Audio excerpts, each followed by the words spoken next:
A very warm welcome to all of you, our invited guests, who are the most important people in the room once we get past the government-like protocol. So all guests joining us today, a warm welcome to our 2025 Old Mutual Thought Leaders Forum. This is the second time that we're hosting this forum. And I have to say, when we first conceptualized it, there's nothing provocative, there's nothing unreasonable about having a forum or a conference or an event.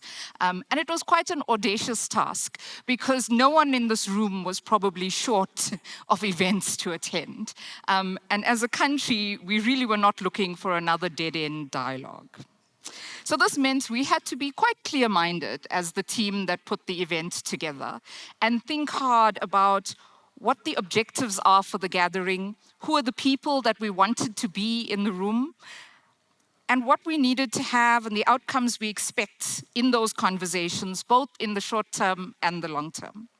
So with that said, ladies and gentlemen, you are in this room for a very specific reason. We have with us a collection of leading minds from government, from labor, big employers, from industry, global consultancies, Old Mutual Superfund, of course, and Old Mutual itself. And you're here because we value your knowledge, your experience, and your expertise in relation to the issue that we're discussing today, which is, in an ever-changing world, how do we help more South Africans ensure that they have sustainable income over their entire lifetime? The Old Mutual Thought Leaders Forum seeks to clearly understand the big picture of the South African landscape.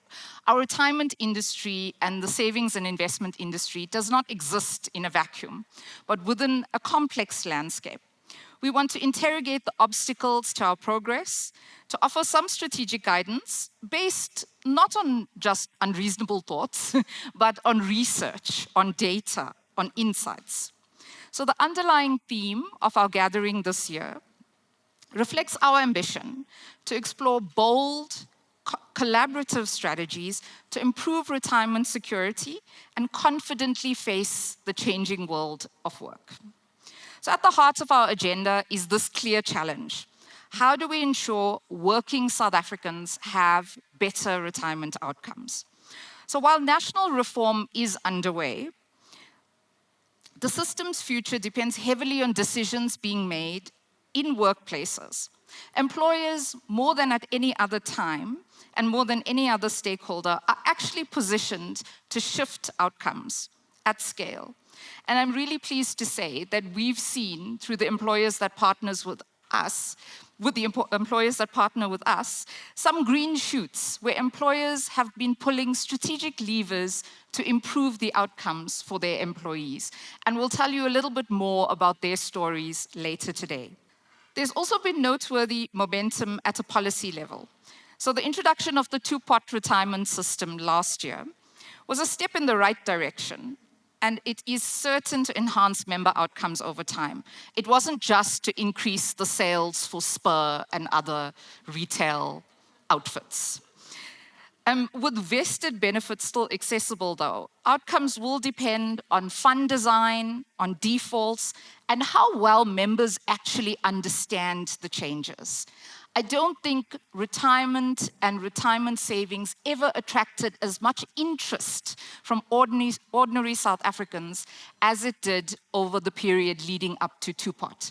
And we have a responsibility as employers and the industry to harness this moment and build on that momentum to continue the education of members so that they can make better choices. An important next step on the mission to stronger savings, and so that we can invest meaningfully in infrastructure and other big investments the country needs, is auto-enrollment.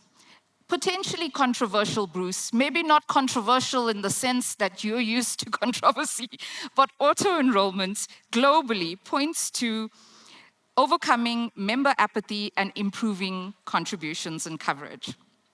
Another critical evolution is the consolidation of retirement funds. With about 66% of funds in the industry managing less than 500 million rand in assets, consolidation is almost inevitable. For the smaller funds, it's really difficult to achieve scale governance, and cost advantages that truly benefit members, which compels us to argue that further consolidation in the industry can support inclusion and transformation, as funds can use that scale and procurement power to actively drive transformation across the retirement industry. In this scenario, the role of employers becomes critical in driving stronger member outcomes. So employers, the challenge for you is to maintain a responsible framework as you battle the preferences of different generations in the workplace. You need that framework to protect employees from short-term decisions that could jeopardize their long-term financial security or leave them underinsured against life's inevitable risks. So it's about finding inspired and meaningful ways of engaging with employees and creating a mutual understanding of how that future might look. We have a great panel later today that will talk about the future of work and the role of technology in shaping how we experience work going forward. Speaking of employers, it would be remiss, and Bruce mentioned it, to mention my own employer, Old Mutual, who celebrated their 180th anniversary this year. It's a milestone birthday, and I'm incredibly proud to stand here on behalf of the organization. Not just because it's managed to transform and evolve and be relevant over decades and indeed centuries, but because it's been relentless in its endeavor to rewrite the story of retirement in South Africa, daily bringing to life our commitment to enabling positive futures. I recently stepped into a new role, and I feel quite energized about the expanded capacity to work towards this.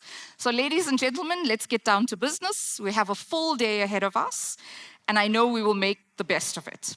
Our work is important, so let's do it with determined eagerness. In all your deliberations, your conversations, as you overhear conversations today, my ask is that you hold on to one question.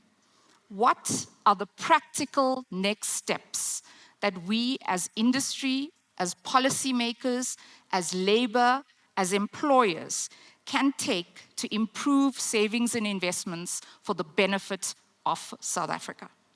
May this question be your guide. May it be the North Star of your thinking, your contributions, your commitments when you leave, and the work you get stuck into, until we meet again next year and reflect on our collective progress. Thank you.